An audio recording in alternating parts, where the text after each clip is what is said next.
Il m'est dû de partager avec vous ce matin ce moment d'adoration et ce moment aussi de prédication. Ce n'est pas toujours facile, mais avec l'aide de Dieu, je pense qu'on y arrivera. Je vous invite à lire un texte pour cette méditation qui se trouve dans Luc 16, les versets 19 à 31. Luc, chapitre 16, les versets 19 à 31.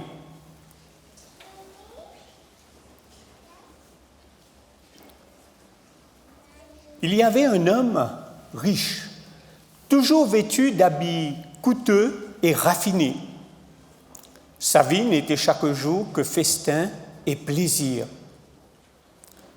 Un pauvre, nommé Lazare, se tenait couché devant le portail de sa villa, le corps couvert de plaies purulentes. Il aurait bien voulu calmer sa faim avec les miettes qui tombaient de la table du riche. Les chiens même venaient lécher ses plaies. Le pauvre mourut, et les anges l'emportèrent auprès d'Abraham. Le riche mourut à son tour, et on l'enterra. Du séjour des morts, où il souffrait cruellement, il leva les yeux et aperçut très loin Abraham et Lazare à côté de lui. Alors il s'écria : « Abraham, mon père, aie pitié de moi.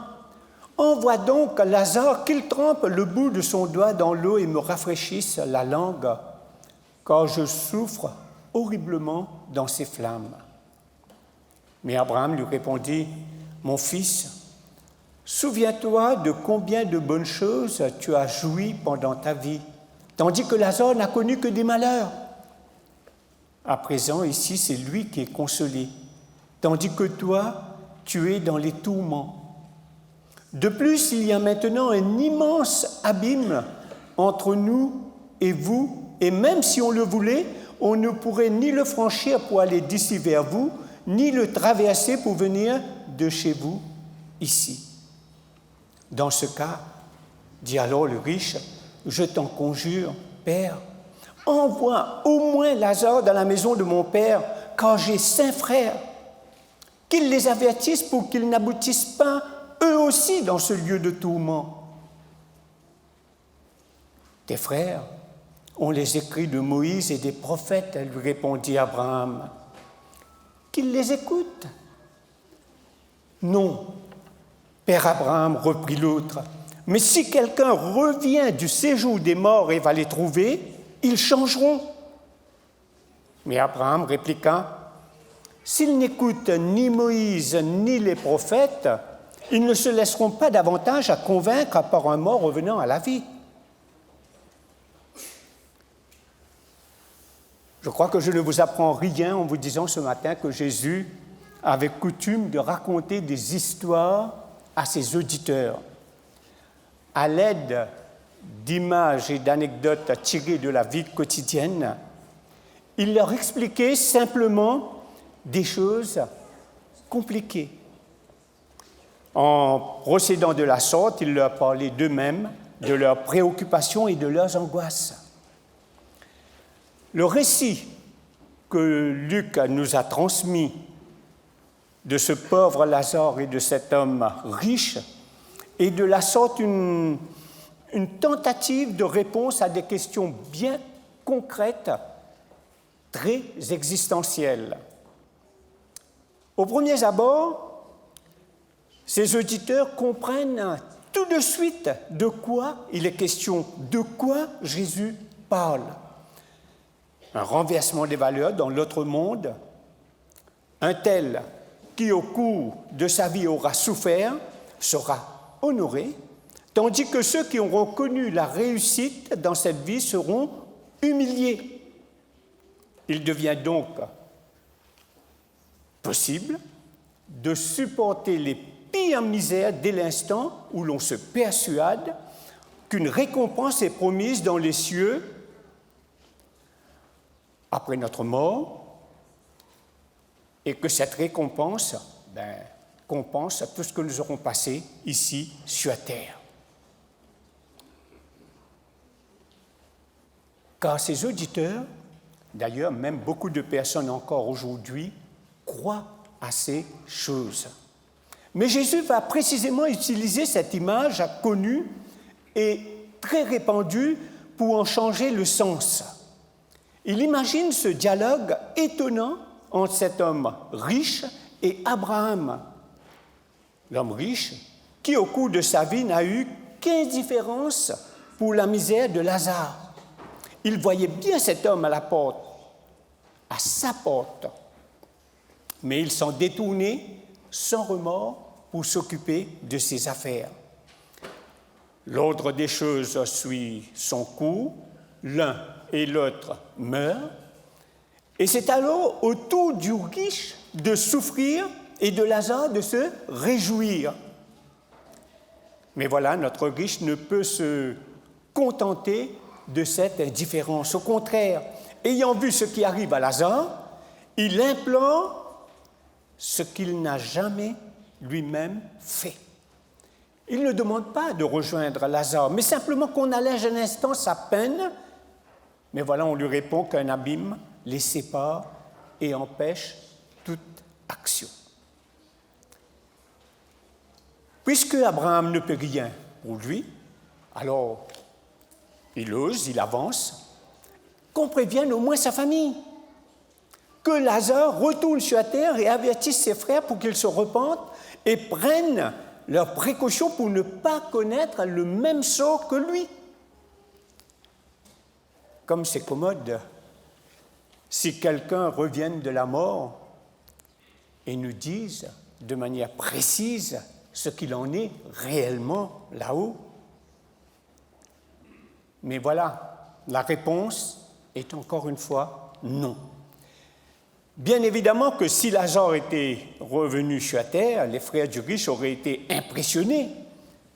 Bien sûr, ils auraient changé de vie, comme beaucoup de gens le feraient s'ils avaient des certitudes de ce qui se passe là-haut.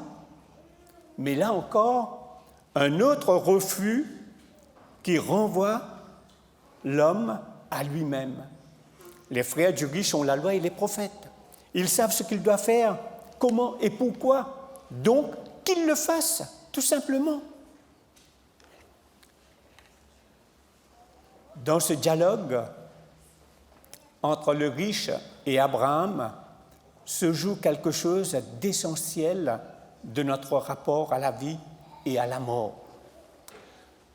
Nous avons l'habitude de réfléchir à nos actes en fonction du bien ou du mal. Et cela à partir d'une norme morale. Aujourd'hui, nous sommes tous des gens pétris de logique. À chaque action doit correspondre un résultat. Et c'est ce que refuse justement Abraham dans cette histoire. L'action bonne ne doit pas être motivée par le résultat qu'on en espère. Il ne faudrait pas que les frères du riche respectent la loi et les prophètes simplement pour éviter le séjour des morts. Si faire le bien n'a d'autre motivation que la peur de la punition, cela ne sert à rien. Mais posons-nous la question, qu'est-ce qui sépare ces deux hommes? Sinon, l'indifférence.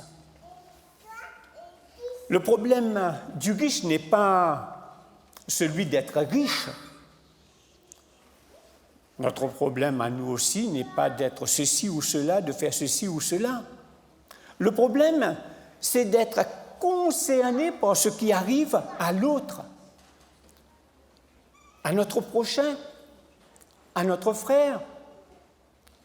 Tout à l'heure, Lisa, dans sa prière sur la collecte, a pensé à ceux qui étaient au chômage. J'avoue que ça ne m'arrive pas souvent de prier pour ceux qui sont au chômage. Et c'est pour ça que je l'ai bien entendu.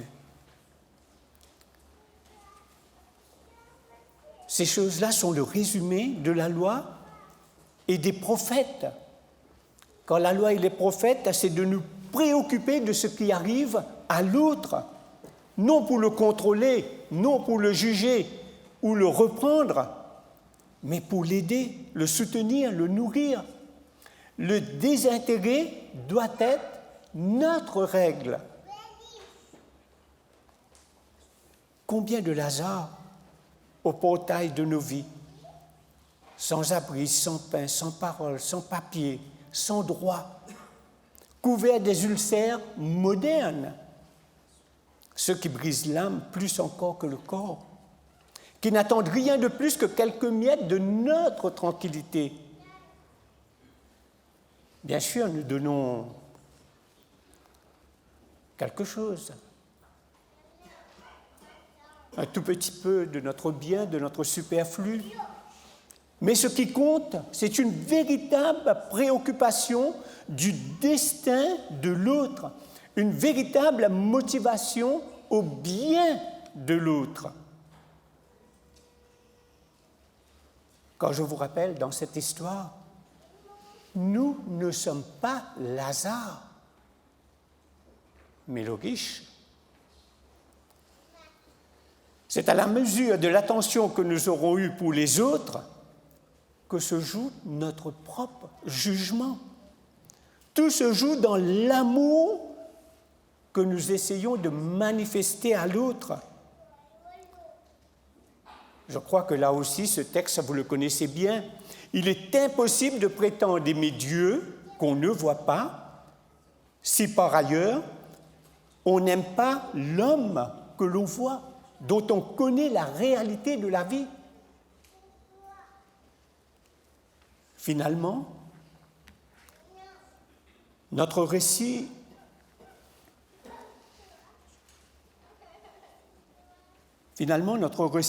cherche à nous faire comprendre le point de vue de Lazare, le sentiment de tous ceux qui sont écrasés par la vie et qui savent qu'il y a une justice qui dépasse notre entendement.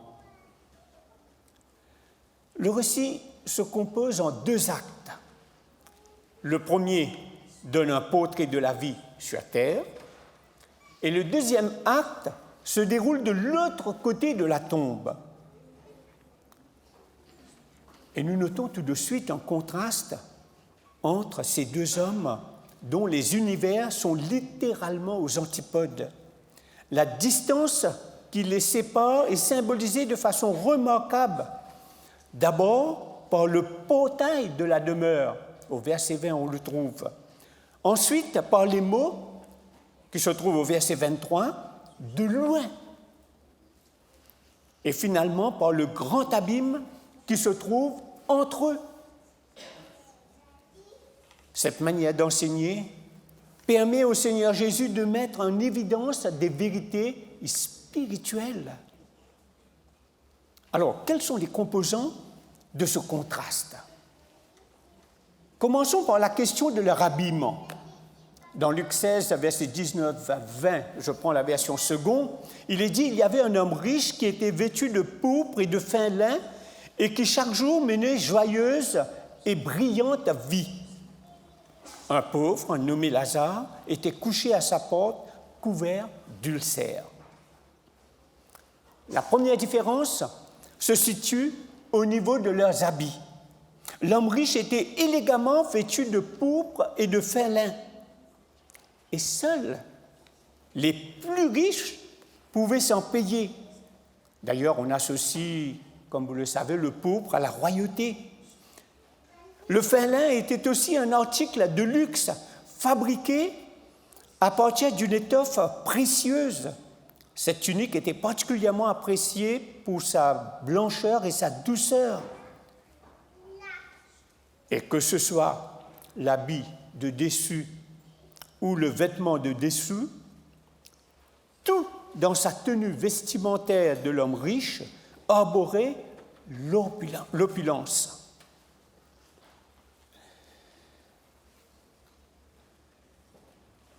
Par contraste, rien n'est dit des vêtements de Lazare. On mentionne simplement que son corps était couvert d'ulcères et que des chiens venaient les lécher.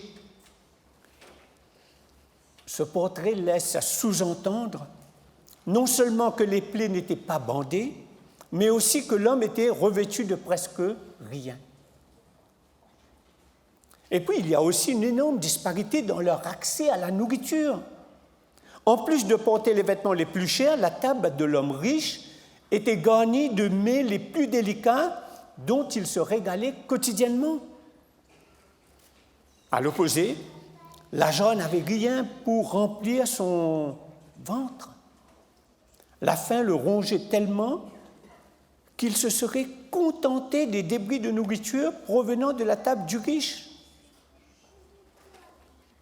Et finalement, il y avait toute une inégalité en ce qui a trait à leur domicile. Le portail, dans le récit, désigne la porte d'entrée qui, dans les grandes maisons, conduisait à la cour intérieure. Et ce détail nous permet de présumer que le riche vivait dans une résidence très cossue. Lazare, lui, gissait devant ce portail, ne possédant aucun endroit pour se loger. Il semblait être atteint d'un handicap physique qui le rendait peu mobile. Ceci expliquerait pourquoi il était couché et qu'il ne pouvait éviter les chiens qui s'intéressaient à ses lésions. Il n'est pas dit explicitement que Lazare était un mendiant, mais tout porte à croire qu'il en était un. La mendicité faisait partie du portrait quotidien de cette société.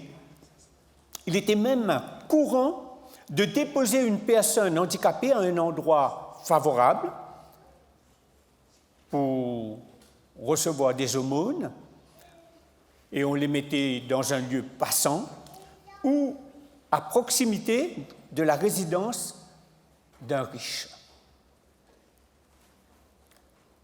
C'est ce qu'on a fait avec Lazare. Voilà pourquoi il se trouvait devant la porte de cet homme riche. Tout au long de cette histoire, on voit que l'homme riche joue un rôle actif. On le voit agir ou dialoguer dans chacune des scènes. Et à l'opposé, Lazare, lui, ne prononce pas un seul mot. Il semble entièrement passif. Après une description de la condition de vie sur la terre des deux personnages, la parabole se déplace dans un autre monde. Et là, Jésus dépeint une scène saisissante. Le renversement du sort de chacun des deux protagonistes après leur mort.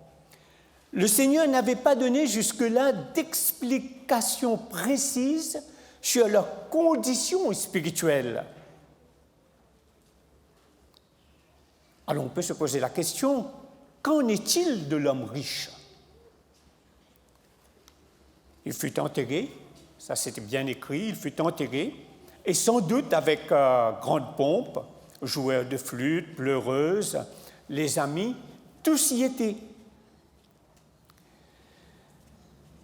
Des paroles élogieuses durant les funérailles, des paroles qui resteront gravées dans la mémoire des gens. Mais rien de tout cela ne laissait deviner le tourment qui attendait le défunt dans le monde invisible. Alors, qu'est-ce qui explique une fin aussi terrible? Il n'est pas dit qu'il mena une vie immorale. Sa richesse en serait-elle la cause? Pas directement. Par contre, son attitude à l'égard des possessions matérielles démontrait une absence de relation avec Dieu. C'est sur ce point particulier que Jésus a fait porter la remontrance. Il aurait pu être un généreux bienfaiteur, il aurait pu contribuer à alléger la détresse des pauvres. Mais voilà, il a préféré utiliser son argent pour son propre plaisir. Chaque jour, il faisait joyeuse chère sans s'intéresser ni à Dieu ni à son prochain. Il a tout simplement négligé de faire du bien autour de lui. Il n'a rien fait quand un malheureux mendiant devant sa porte avait faim. Mais non, il est resté égoïstement indifférent.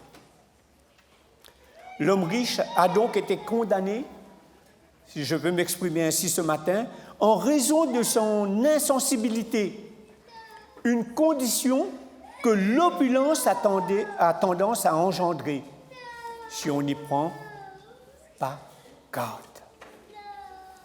L'enseignement de Luc 16, 9 sur l'utilisation de nos ressources matérielles nous parle. Il dit « Et moi je vous dis ». Et là c'est Jésus encore qui parle en disant « Faites-vous des amis avec les richesses trompeuses de ce monde, afin qu'au moment où elles n'existeront plus pour vous, on vous reçoive dans les demeures éternelles. » C'est fort. Mais qu'en est-il de Lazare? Que peut-on dire de lui pour expliquer son ascension au ciel? Tout comme l'homme riche n'a pas été jeté dans le séjour des morts parce qu'il avait de l'argent, Lazare n'est pas allé au ciel à cause de sa pauvreté. On est bien d'accord. Nous devons relever ici un point important sur la conduite de Lazare. Essayons de nous mettre un instant à sa place. Il est couché dehors, affaibli par la faim. En regardant à travers le portail, il remarque les gens somptueusement vêtus, en train de festoyer, savourer des mets raffinés. Égayés par le vin, ils faisaient beaucoup de bruit avec leur éclat de rire. Ils savent qu'il est là, dehors, devant la porte d'entrée, mais ils ignorent complètement sa présence. Si vous étiez à sa place, quelle aurait été votre réaction? Moi, j'ai essayé de me mettre à sa place. Je crois que je ne serais pas surpris d'entendre quelques-uns les maudire. Vous êtes des égoïstes, sans cœur. Vous nourrissez vos chiens, mais vous n'avez rien pour moi. Ou tout simplement s'apitoyer sur son sort. Seigneur, pourquoi m'as-tu conduit dans cette misérable situation? Qu'ai-je fait pour mériter toute cette souffrance? N'y a-t-il pas une justice sur cette terre? Nous connaissons tous des individus qui, ayant bien moins souffert que Lazare et qui s'apitoient sur eux-mêmes, blâmant Dieu pour leur malheur. Y a-t-il quelque chose qui vous frappe dans l'attitude de Lazare? Eh bien oui, son silence. Son silence en dépit des circonstances. Pas une seule plainte ne sort de sa bouche, aucun signe d'amertume, bien qu'il ait eu toutes les raisons de se sentir misérable, malade dans la rue, sans le sou, sans rien à manger, avec pour seul compagnon des chiens. Et pourtant, Lazare accepte son sort sans la moindre lamentation. Le mutisme de ce mendiant est absolument impressionnant.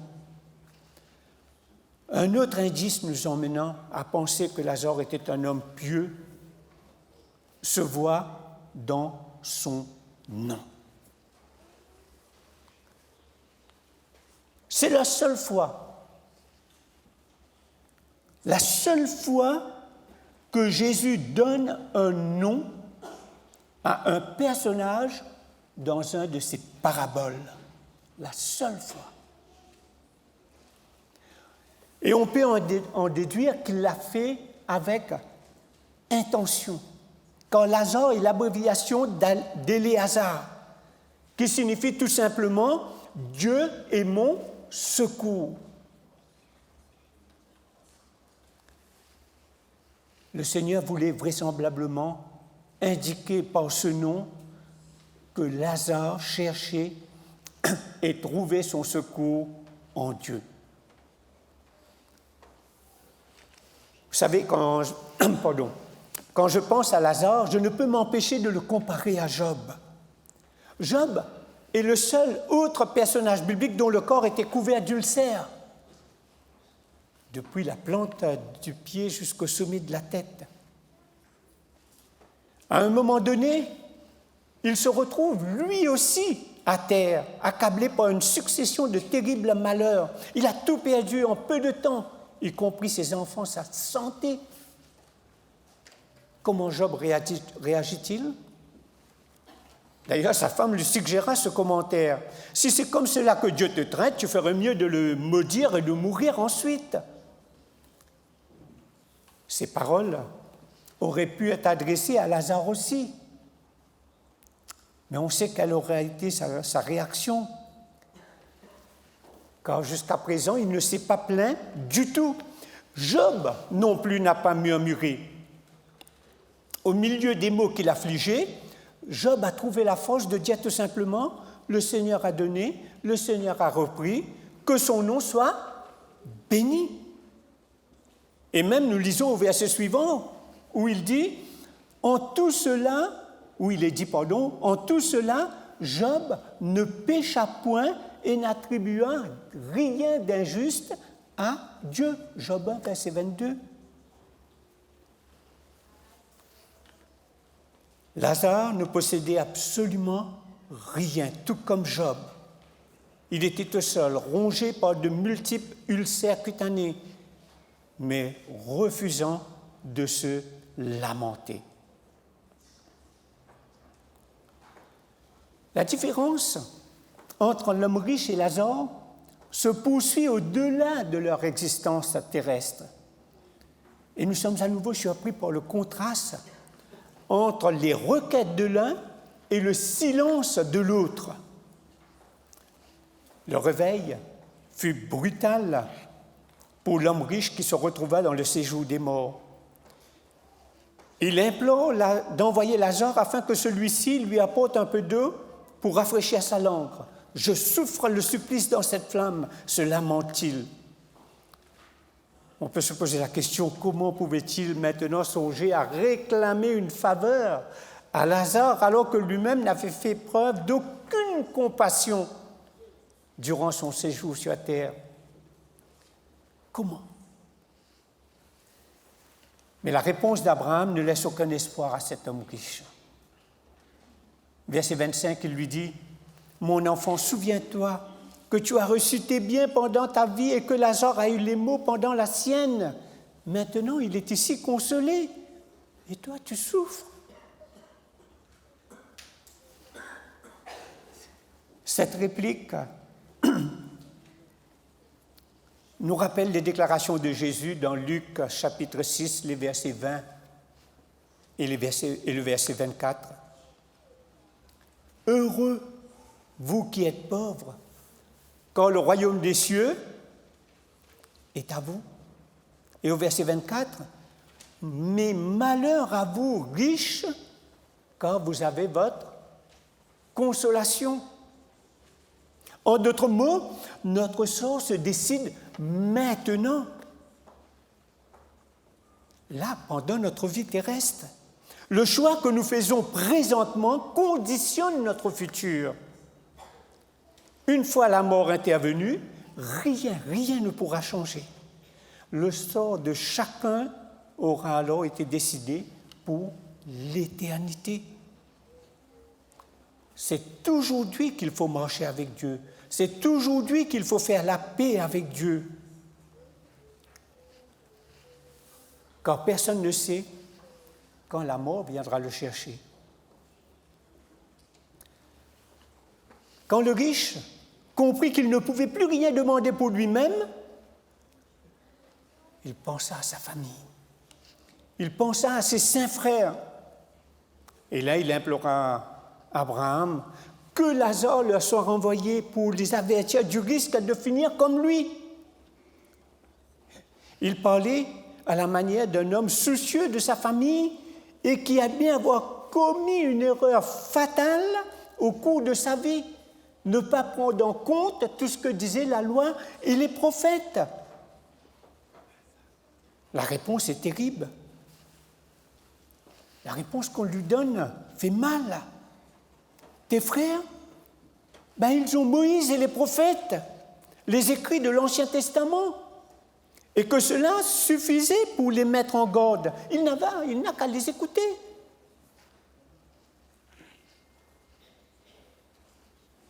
Mais il ne se laisse pas impressionner, l'homme riche, malgré sa situation. Il était persuadé, il s'entêta, il affirmait, ou plutôt, il imagina que si la vérité était annoncée à ses frères par un mort revenu à la vie, eh bien ceux-ci seraient suffisamment impressionnés pour l'écouter, pour se repentir et corriger le tir. Il faisait évidemment allusion à son propre expérience, son expérience personnelle. Il a eu à sa disposition l'enseignement des prophètes et des rois, l'enseignement de l'Ancien Testament. Mais ce privilège qu'il a eu n'a rien changé dans sa vie. Il était persuadé que si quelqu'un ressuscité d'entre les morts était venu le mettre en garde, lui, tout aurait été différent. Il l'aurait pris au sérieux. Cette situation est comparable à celle, vous savez, où les Juifs voulaient obtenir de Jésus un signe qui les aiderait à croire. Pourtant, ces gens-là n'étaient guère disposés à accepter le Christ, bien que Moïse et les prophètes aient témoigné de lui. Et vous connaissez la réponse de Jésus à leur demande. Il ne sera donné à cette génération d'autre signe que celui de Jonas. Voilà ce que Jésus leur a répondu. L'histoire de Jésus, cette histoire de l'homme riche et de Lazare, ne partageait pas du tout l'optimisme du riche. Il dit au dernier verset de cette parabole, « S'ils n'écoutent pas Moïse et les prophètes, ils ne se laisseront pas persuader quand même quelqu'un des morts ressusciterait. » Donc le problème ne vient pas d'un manque d'information, mais d'une rébellion du cœur où l'incrédulité a son siège. Les preuves les plus évidentes ne persuaderont pas l'esprit, aussi longtemps que le cœur n'est pas disposé à accepter l'évangile de Jésus-Christ, à accepter Christ et à croire en lui.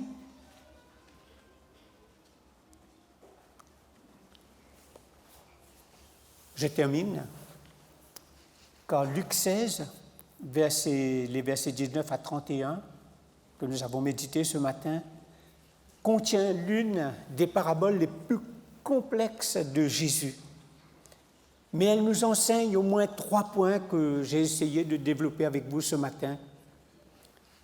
Le premier, faire attention à l'incrédulité qui peut être couchée à notre porte.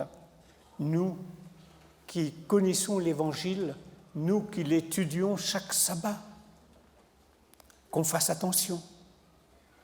2, il y a un avertissement destiné à ceux qui seraient tentés d'amasser des trésors sur la terre pour satisfaire uniquement leurs désirs.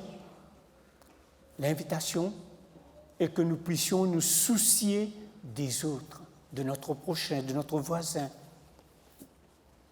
Et je rappelle encore, même ceux qui sont au chômage, qu'on prie pour eux. Si on peut faire quelque chose, les aider. Et 3e point, cette parabole souligne l'importance pour chacun d'entre nous d'être convaincu de ce que la parole de Dieu peut faire dans nos vies. Car c'est le chemin qui mène à la foi. La foi que souvent il est en point de suspension ou en point d'interrogation dans nos vies. N'oublions pas l'importance de la parole de Dieu pour nous. Cette parabole nous le rappelle. Et je termine par ce texte qui se trouve dans le psaume 16, les versets 8 à 11. Je vous invite à le lire ensemble avec moi. Le psaume 16, les versets 8 à 11. Je garde constamment les yeux fixés sur l'Éternel, puisqu'il est près de moi. Rien ne peut m'ébranler. Mon cœur est dans la joie, mon âme exulte d'allégresse, mon corps repose dans la paix. Tu ne m'abandonneras pas dans le séjour des morts, tu ne laisseras pas ton serviteur fidèle se décomposer dans la tombe. Tu me feras connaître le chemin de la vie. Plénitude de joie en ta présence et bonheur éternel auprès de toi. Tu me referas connaître le chemin de la vie. C'est ma prière pour chacun de vous et pour moi ce matin. Amen.